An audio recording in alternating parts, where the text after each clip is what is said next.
rendemos aos teus pés,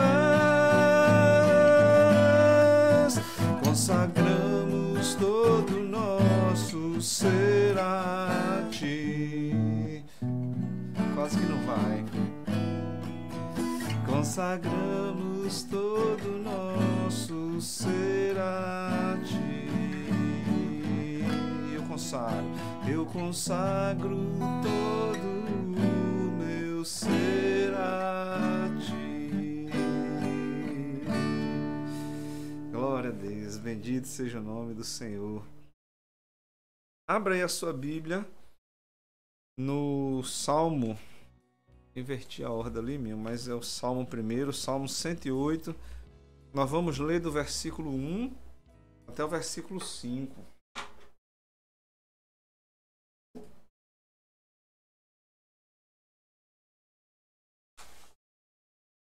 Salmo 108, do 1 ao 5. Diz assim: Meu coração está firme, ó Deus. Cantarei e louvarei, ó glória minha. Acordem, harpa e lira. Despertarei a alvorada. Eu te darei graças, ó Senhor, entre os povos. Cantarei louvores entre as nações, porque o teu amor leal se eleva muito acima dos céus. A tua fidelidade alcança as nuvens. Sê exaltado, ó Deus, acima dos céus. Estenda-se a tua glória sobre toda a terra. Aleluia. Que coisa linda nós observarmos como o salmista, essa é uma canção, um salmo que é davídico, atribuído ao rei Davi. E como é bom observar o entendimento da majestade, da soberania do Senhor. E ele diz, olha, porque o teu amor leal se eleva muito acima dos céus. Imaginando que naquele tempo as pessoas tinham as nuvens, né, como o limite máximo de altura. E aí ele diz, olha, aquilo que a gente entende por muito alto, o teu amor se eleva muito acima das nuvens. E então ele ainda continua dizendo, a tua fidelidade alcança as nuvens. E encerra no versículo 5 dizendo, sê exaltado, ó Deus, acima dos céus, estenda-se a tua glória sobre toda a terra. Que a glória do Senhor se manifeste mesmo sobre toda a terra, que se manifeste em nossas vidas, em nosso lar, em nossa casa, em nosso trabalho. Que a bondade, a misericórdia do Senhor, o amor leal do Senhor está muito acima das nuvens. Ou seja, ele é acima do entendimento humano, acima daquilo que a gente pode medir. E o salmista usou o que ele tinha na época, né, de algo grande, para dizer desse amor de Deus que não se pode medir. E que esse amor nos alcança poderosa mais uma vez, né? Amém? Tem um hino 324 mesmo, do cantor cristão.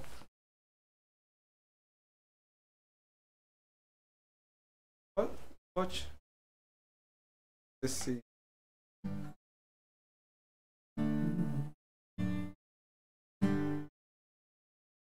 Essa a gente, eu acho que nunca cantou na IBAV, né? Mas é um hino muito conhecido. E hoje de manhã eu tava lembrando dele. Logo quando eu acordei, eu tava lembrando dele. E eu queria cantar com os irmãos nessa noite. Seguro estou, não tenho temor do mal. Deixa eu subir aqui um pouquinho, vai. Seguro estou, não tenho temor do mal. Sim, guardado pela fé em meu Jesus. Não posso duvidar deste amor leal. Ele em seu caminho sempre me conduz. Não me deixará, mas me abrigará. Do pecado vil me vem livrar. A sua graça não me recusará. Sim, Jesus é quem me pode sustentar. No poder de Cristo Mestre, minha vida salva está. Do perigo que cercá-la, Ele poderá livrá-la. Seu poder eterno eterno sempre a susterá. Abrigo eterno tenho no Salvador, Ele esconde a minha vida em seu poder. Eu recear não posso do mal feitor, que procura pertinaz me enfraquecer. Confiado então nesta proteção, sigo a Cristo e quero ser fiel. Na minha vida cheio de gratidão, sim, a meu Senhor e Rei Emanuel. No poder de Cristo Mestre, minha vida salva está.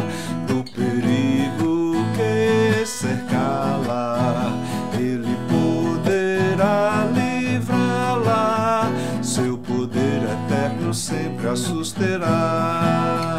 Perigo algum me pode causar temor, pois meu Salvador não me abandonará. Com sua proteção e com seu amor, dirigindo a minha vida Ele estará. Nunca o deixarei, mas fiel serei, sempre firme e cheio de fervor. A Cristo Redentor, meu Senhor e Rei, eu me entregarei firmado em seu amor.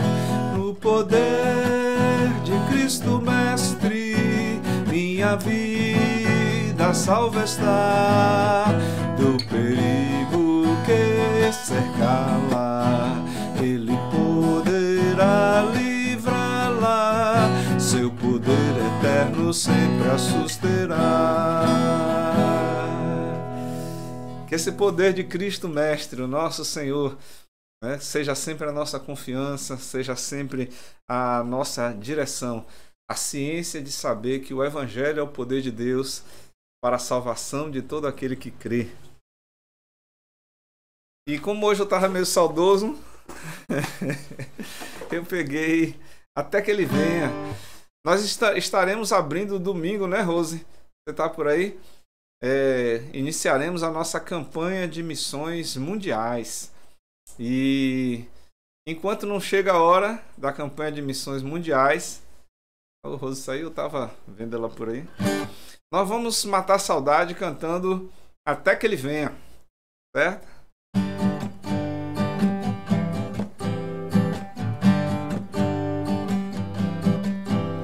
Tua graça me alcançou, pra ti quero viver, compartilhar o teu grande amor. O que podemos ser na vida de alguém depende tão somente de nós. Se eu não for, quem irá? Se eu não estender as mãos, quem o fará? Me envolver, me entregar e dizer ao mundo que Jesus voltará. Até que Ele venha, até que Ele venha. Cristo, a esperança que ao mundo vou levar. Até que Ele venha, até que Ele venha. Ele é a razão que me faz continuar. Lá do começo. Tua graça me alcançou, pra ti quero viver, compartilhar o teu grande amor. O que podemos ser na vida de alguém depende tão somente de nós.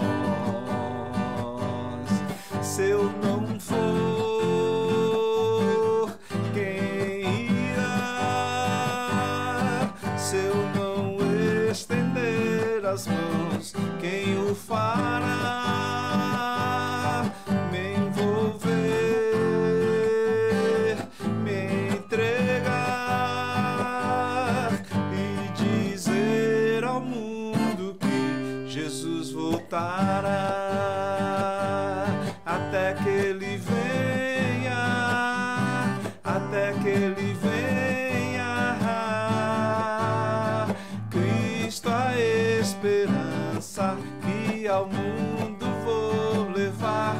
até que ele venha, até que ele venha. Ele é a razão que me faz continuar, até que ele venha, até que ele venha. Cristo a esperança que ao mundo vou levar, até que ele venha, até que ele venha.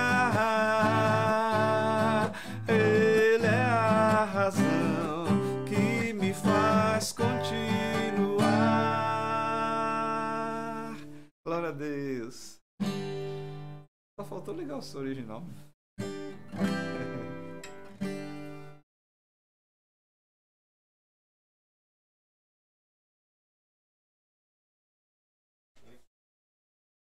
Caiu, né? Irmãos, hoje é um dia especial. Depois do nosso culto, nós teremos uma breve reunião com a diretoria da IBAV. Então, se você faz parte da diretoria da IBAV e está assistindo pelas redes sociais, quando você vê chegando o fim do culto aí, vá se aproximando, entre aí na nossa sala do Zoom, tá bom? Para a gente ter uma reunião, espero que não seja demorada, que a gente possa concluir rapidinho. Nós vamos tratar sobre a construção do nosso templo. Vamos ter se tudo correr bem, nós teremos uma reunião com o arquiteto, né, para que ele possa apresentar o projeto e a gente ter algumas discussões iniciais, para que em breve a gente também possa levar isso à igreja toda, né? Ok. Eu quero lhe convidar a abrir a sua Bíblia no Evangelho de João, capítulo 3. Vamos passar por um texto bastante conhecido de todos, né? E nós vamos ler do versículo 9 até o versículo 21. Evangelho de João, capítulo 3, do versículo 9 ao versículo 21.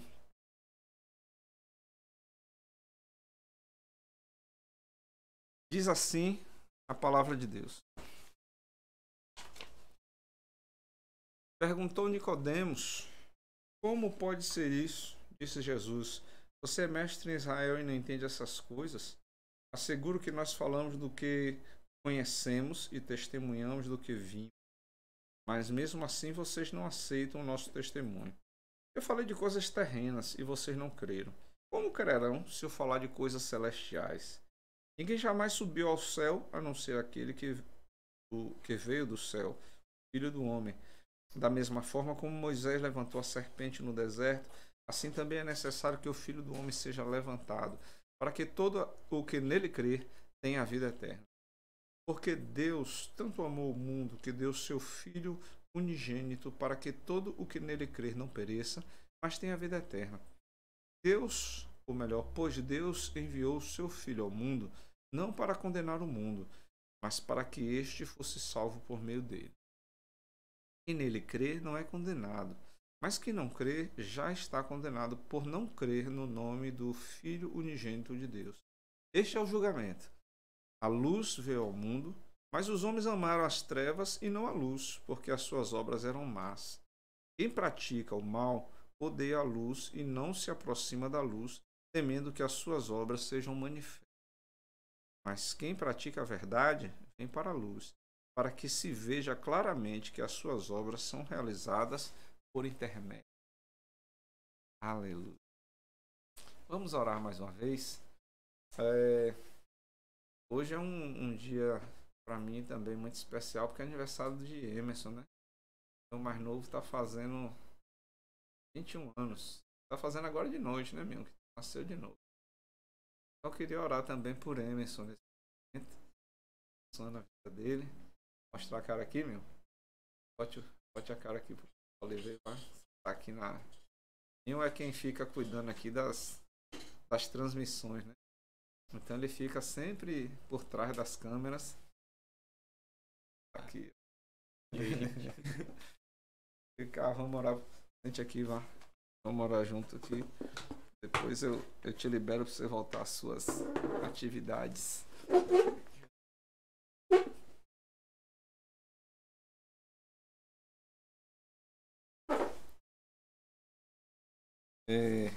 Hoje a gente acordou cedo. 4 horas da manhã tava todo mundo em pé aqui em casa porque Emerson tinha decidido comemorar o aniversário dele correndo 21 quilômetros. Aí a gente foi lá para Milagres, para entroncamento de Milagres. Ele veio correndo até depois de Tartaruga um pouquinho. Mostrou que é um cabo de fibra. Praticamente não parou só para beber água. A gente fica feliz porque tem atravessado, tem partido agora, iniciada a fase de homem maduro e já começou com um desafio grande. Eu quero orar por Emerson nessa hora e agradecer a Deus essa oportunidade de tê-lo como filho. Hoje já oramos por ele em casa. Eu orei, a mãe orou. Uma festa aqui e a gente tá. É um dia muito especial pra gente. Vamos orar? Querido Deus, aqui está a tua palavra que foi lida nessa hora. Nós te imploramos, Senhor, por entendimento, por discernimento. Queremos também, Senhor, te agradecer pela vida de Emerson, que completa mais um ano de vida. Imploramos, Senhor, que a tua bondade e a tua misericórdia estejam sobre o teu servo de uma forma poderosa. Esse novo tempo, Senhor, que se abre na vida do filho, é marcado por tua presença, por Senhor, possa livrá-lo do mal, mas que também possa conduzir forte para o que é que ele andar. Todo momento ele saiba que é um Deus sobre a vida dele, o teu cuidado, o teu amor, o ânimo, o amor que nós não podemos compreender, a tua benignidade, Senhor, que se estende acima da vida. Isso venha sobre a vida de Emerson, mas acima de tudo, Senhor, que ele possa te conhecer cada dia mais e melhor. Deus cuida do seu coração, cuida dos afetos, tudo, Senhor, em todo tempo sejam alvos as suas vestes, e que o teu nome seja glorificado na vida do como terra. Eu louvo, Senhor, por esse tempo que tem. Peço, Pai, que a tua bondade sempre esteja em nosso.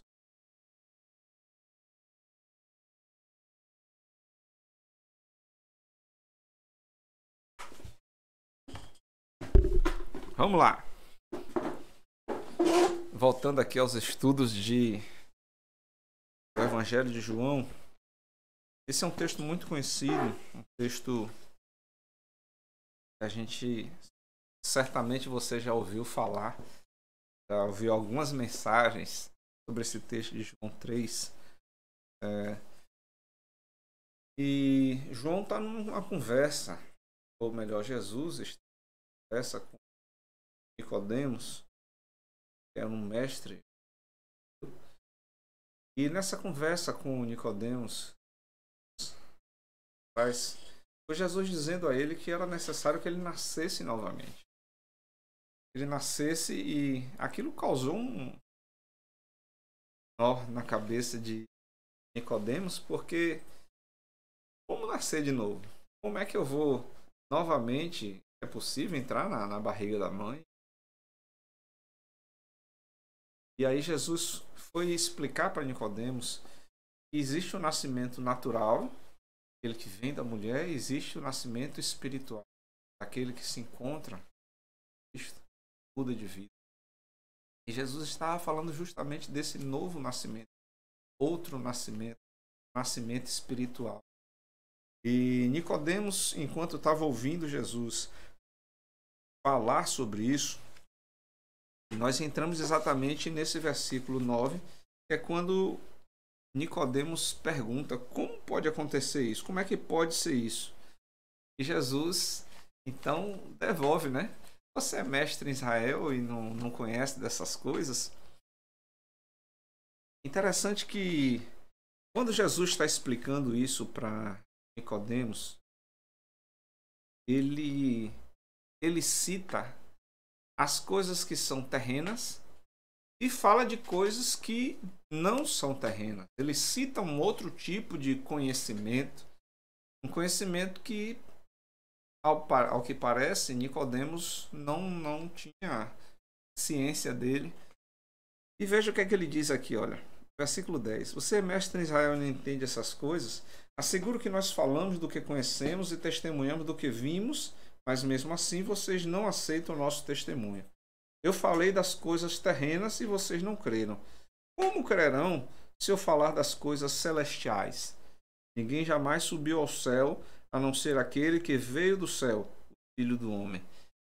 E enquanto Jesus estava falando isso para Nicodemos, ele então citou: olha, eu tenho falado de coisas que são terrenas e vocês não estão crendo. Imagine se eu falar das coisas que são espirituais. E é claro, Jesus ele pincelava isso para os discípulos, mostrava alguma coisinha. Mas há coisas, irmãos, espirituais que nós precisamos saber. Mas essas coisas espirituais, elas não se aprendem na academia. Elas não se aprendem na escola, na faculdade de teologia. Elas vêm da convivência com o Senhor. E embora a gente não faça apologia àquele conhecimento que a pessoa dá a entender que foi gerado de si mesmo, né? Que uma conversa, mas é muito comum que Deus ele oriente os seus, direcione aqueles que ele ama e que tem intimidade com ele, e que vá mostrando coisas que não são comuns a outras pessoas. Às vezes você está, por exemplo, para tomar uma decisão, sei lá, de negócio ou um outro tipo de decisão, e você bota o joelho no chão e você busca a direção do Senhor. Ele lhe dá um entendimento espiritual, um entendimento que vem da parte dele sobre aquele tema. Ele às vezes lhe orienta a fazer o negócio, ou lhe orienta a não fazer tal negócio. E são coisas que é difícil até para a gente explicar, são difíceis de explicar para outra pessoa. Uma pessoa que não tem proximidade com Deus, você diz assim: olha, Deus me disse que não era para eu fazer, ou eu senti no meu coração Deus me dizendo que eu não fizesse tal coisa. O cara vai olhar para você e vai dizer: oxe, que doido, não está vendo que isso não tem cabimento? Mas a verdade é que quem anda com Deus, ele desfruta de experiências que para os outros são loucura, né? O conhecimento espiritual, as coisas espirituais, elas têm discernimento espiritual, elas não têm discernimento humano, não têm discernimento lógico, e muitas vezes confunde até a lógica, porque aquilo que Deus nos fala, ele fala do prisma dele, do conhecimento dele, da visão dele para nossas vidas. E Jesus continua essa conversa com Nicodemos, e no versículo 14 ele continua: da mesma forma como Moisés levantou a serpente no deserto, assim também é necessário que o Filho do Homem seja levantado, para que todo o que nele crê tenha a vida eterna. E Jesus fala então a Nicodemos sobre a missão e o propósito da sua vinda aqui na Terra. Interessante que enquanto ele desenvolve essa conversa com Nicodemos, ele vai falando de coisas profundas. E ele falou de uma coisa que certamente naquele instante Nicodemos não entendeu, que foi o versículo 14, que hoje para a gente é muito claro, quando ele diz: da mesma forma como Moisés levantou a serpente no deserto. Vocês lembram que o povo no deserto pecou e o Senhor liberou uma infestação de serpentes e muitos morreram pelas picadas da serpente no deserto. E após a morte de muita gente, Moisés orou e o Senhor disse: olha, construa uma imagem de uma serpente, coloque lá numa vara, e todo aquele que olhar para aquela serpente vai viver. Aquela serpente, ela representava, naquele momento, ela representava o que? A necessidade de arrependimento. A necessidade do homem entender: eu pequei, eu preciso olhar, reconhecer que eu pequei, reconhecer que Deus nos deu abriu uma porta, um escape. Eu olho para a serpente e eu serei curado. Mas essa serpente que foi levantada, Jesus aponta para ela e diz: olha, assim como Moisés levantou a serpente lá no deserto, o Filho do Homem também, cadê o versículo 14? Assim também é necessário que o Filho do Homem seja levantado. E o propósito continua o mesmo, né? Quando o Filho do Homem for levantado. Mas não é só levantado, né? Jesus falava da sua crucificação, do seu momento de entrega, do seu momento onde ele seria oferecido como um sacrifício.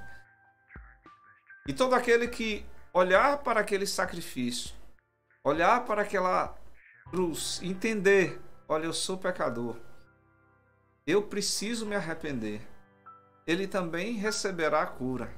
Não mais a cura de uma picada de serpente, mas ele receberá uma cura em seu coração. Ele receberá a cura para o pecado. A palavra nos diz que o salário do pecado é a morte, mas o dom gratuito de Deus é a vida eterna em Cristo Jesus. Então Jesus começa a falar para Nicodemos, e ele diz: olha, para que todo aquele que nele crer tenha vida eterna.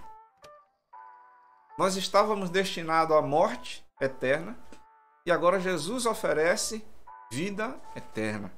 O propósito: para que todo aquele que nele crer tenha vida eterna. Para a serpente lá no deserto bastava olhar. Para Jesus, você precisa crer.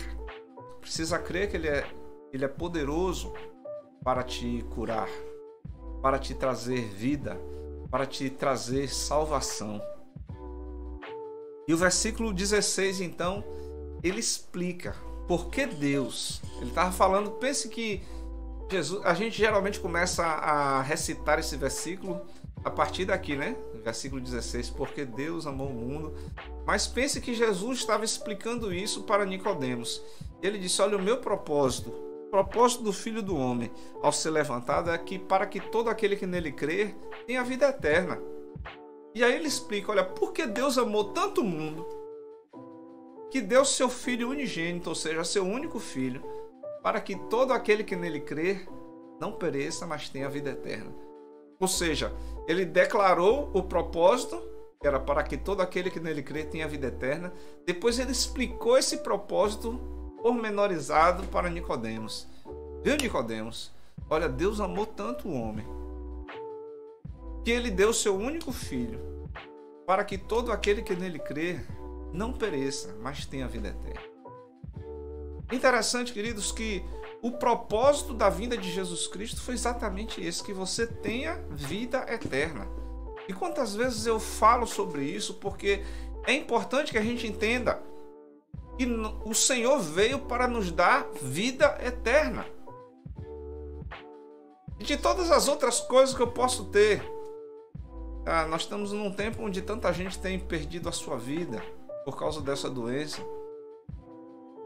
A gente quer ter saúde. Claro, eu quero ter saúde, sim. Eu procuro me cuidar, me alimentar bem, fazer exercício. Eu quero ter saúde. Mas mais do que isso, eu quero ter vida eterna. Porque a minha vida aqui, ela dura pouquinho assim de nada. E a vida eterna? Ilimitada. E eu quero ter a certeza de que na eternidade eu estarei com o Senhor. E Jesus continua explicando isso para Nicodemos. A câmera caiu aqui. Vocês estão me ouvindo? Tá ouvindo só a câmera que saiu do ar, né? Então vou continuar falando aqui. Quando o Emerson conseguir, ele bota no ar de novo. E ele continua falando aqui para Nicodemos, continua explicando esse propósito de Deus. E ele diz: porque Deus, ou melhor, versículo 17, pois Deus enviou seu Filho ao mundo, não para condenar o mundo, mas para que este fosse salvo por meio dele. Jesus não veio apontar os defeitos, os problemas, as dificuldades, ele veio trazer solução. Quando nós estudamos, a gente descobre que o salário do pecado é a morte. Nós estávamos condenados à morte. Nós estávamos condenados a padecer longe do Senhor a eternidade. E Jesus então foi a solução. Ele disse: olha, quem crê terá a vida eterna. E ele disse: eu não vim condenar o mundo, mas eu vim salvar, para que todo mundo fosse salvo por meio dele. Jesus Cristo foi o canal de salvação que Deus escolheu para nos trazer essa oportunidade nova, nesse tempo novo, a vida eterna.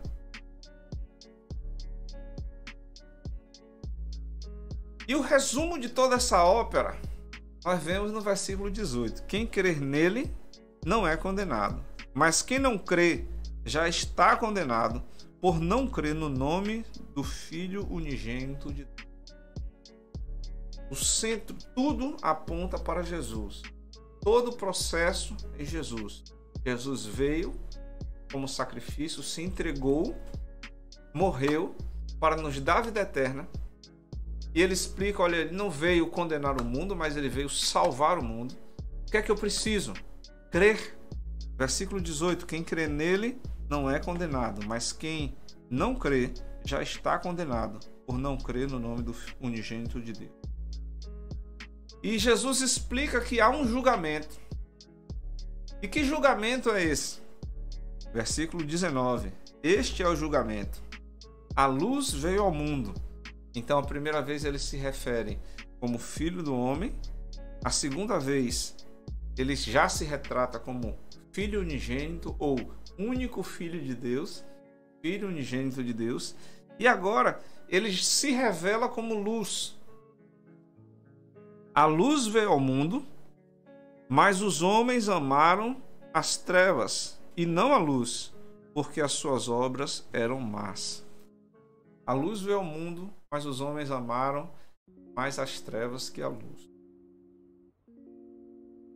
Eu estou lendo de carreirinha assim para você entender o contexto, como se Jesus estivesse batendo um papo com você, assim como ele estava batendo um papo com Nicodemos. E Jesus explica aqui, olha, ele tem um propósito. Qual o propósito? Versículo 15, para que todo que nele crê tenha vida eterna. Você tem a vida eterna.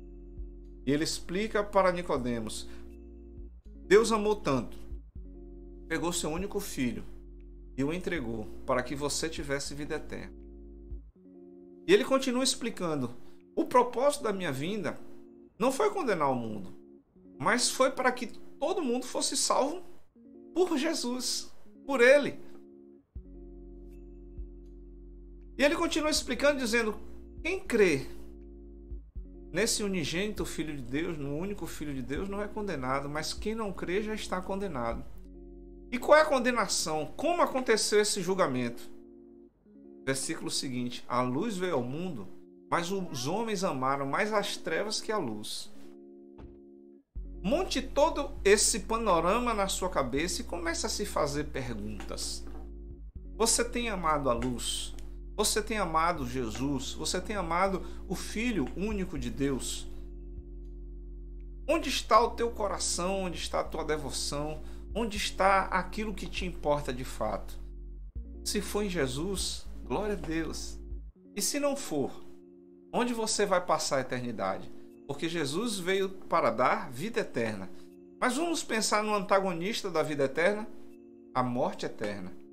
Jesus veio para te dar vida eterna, mas você pode escolher também a morte eterna. Qual é o julgamento? Os homens amaram mais as trevas que a luz. Qual vai ser a régua? Qual vai ser a baliza? Ou você ama a luz e o que ela produz, ou você ama as trevas. Não existe amar a penumbra, né? Está no meio do caminho. Não. Ou você ama a luz, ou você ama as trevas. Como é que você sabe se você ama a luz ou você ama as trevas? Veja o que o versículo 20 nos diz.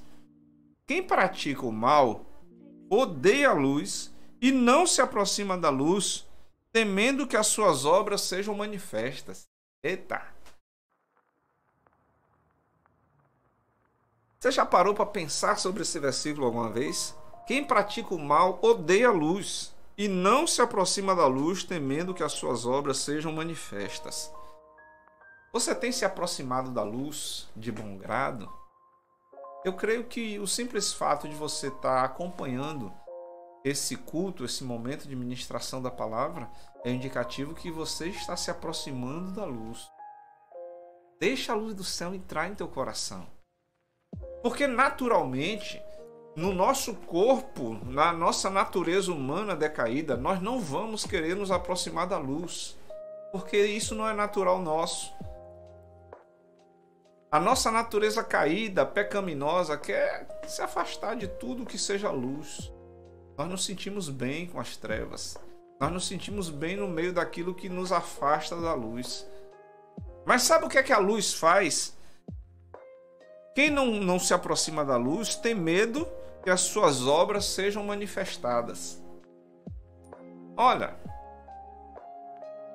quantas vezes as pessoas têm medo de entrar na igreja com medo de que o Senhor revele de lá: fulano está fazendo isso, aquilo outro. A gente tem medo de se aproximar de Deus quando está errado, né? Pois, pense nisso. Mas o consolo está no versículo 21. Mas quem pratica a verdade vem para a luz, para que se veja claramente que as suas obras são realizadas por intermédio de Deus. Fixe isso aí. Quem pratica a verdade vem para a luz. Quem pratica a verdade vem para a luz. Dê um passo na direção da luz. Venha para a luz. Venha para perto de Deus. Venha para quem tem vida eterna para você. Talvez você esteja se sentindo deslocado diante da luz, porque eu estou aqui com 2 fachos de luz do meu lado, um em cima, e mostra detalhes que eu acho que nem eu mesmo vejo, né? Detalhes do meu rosto, detalhes da minha pessoa, que talvez eu mesmo não perceba, mas que vocês talvez na tela aí captem muita coisa, porque a luz mostra muita coisa. Deus é luz. Jesus é a luz do mundo. A luz do mundo é entrar em tua vida. Porque onde a luz chega, toda a escuridão se vai. Onde a luz chega, não há mais trevas, não há escuridão. A luz de Deus quer mudar a sua história. Nós naturalmente nascemos em trevas, mas hoje a luz de Deus pode entrar na sua vida. Deixa a luz do céu entrar na sua vida. Deixa a luz do céu entrar na sua história. Deixa a luz do céu clarear os teus caminhos. O Senhor quer te dar uma vida eterna. Receba a vida eterna que o Senhor tem. Receba a vida eterna que o Senhor preparou para você. Ele quer transformar a sua vida. Ele quer transformar a sua história. Saia da escuridão. Venha para a luz. O Senhor quer mudar a sua história. Vamos orar? Querido Deus, muito obrigado, Pai, porque o Senhor tem vida eterna para nos dar. Muito obrigado, Pai, porque o Senhor é a luz do mundo. E onde a luz está, as trevas batem em retirada. E nós queremos nessa noite te agradecer porque o Senhor tem tirado todas as trevas do nosso interior. O Senhor tem tirado toda a morte do nosso interior e tem nos dado vida e vida em abundância. Por isso, Pai, nós queremos te louvar, te agradecer, te glorificar, porque através do sacrifício de Jesus Cristo, nós recebemos essa entrada para a vida eterna. As portas da vida eterna foram abertas para nós. E nós queremos te agradecer por isso nessa noite. Queremos te pedir, Senhor, que todo aquele que recebe essa palavra nessa noite, todo aquele que nos ouve nesse instante, que nos vê nesse momento, possa ser, Senhor, impactado pelo Teu Santo Espírito e que a luz do céu possa entrar em seu coração, transformar a sua vida, transformar a sua história para a honra e glória do Teu Santo Nome. Nós te bendizemos porque Tu és Deus e não há outro além de Ti. Dizemos isso em nome de Jesus. Amém e amém. Se você decidiu receber essa vida eterna, eu quero te parabenizar e eu quero te pedir, entre em contato comigo, manda um direct aí para mim, manda uma mensagem por qualquer rede social que você estiver vendo este culto nesse momento e diga: olha, eu aceitei a Jesus, eu recebi a Jesus, eu quero saber como é que eu faço a partir de agora, eu quero te ajudar. Manda uma mensagem para mim, eu quero falar com você, tá bom? Que Deus te abençoe poderosamente. Eu quero agora me despedir de todos aqueles que têm nos acompanhado pelas redes sociais, agradecendo a sua companhia, o seu carinho conosco. Quero lhe estender o convite para estar conosco no domingo pela manhã na nossa EBD, e começando às 9 horas da manhã, e à noite, às 18 horas, o culto da família. Você é nosso convidado especial, vai ser uma alegria ter você com a gente, participando aí do culto da IBAV, tá bom? Deus te abençoe, uma boa noite, até domingo, se Papai do Céu permitir. Os membros da IBAV continuarão aí na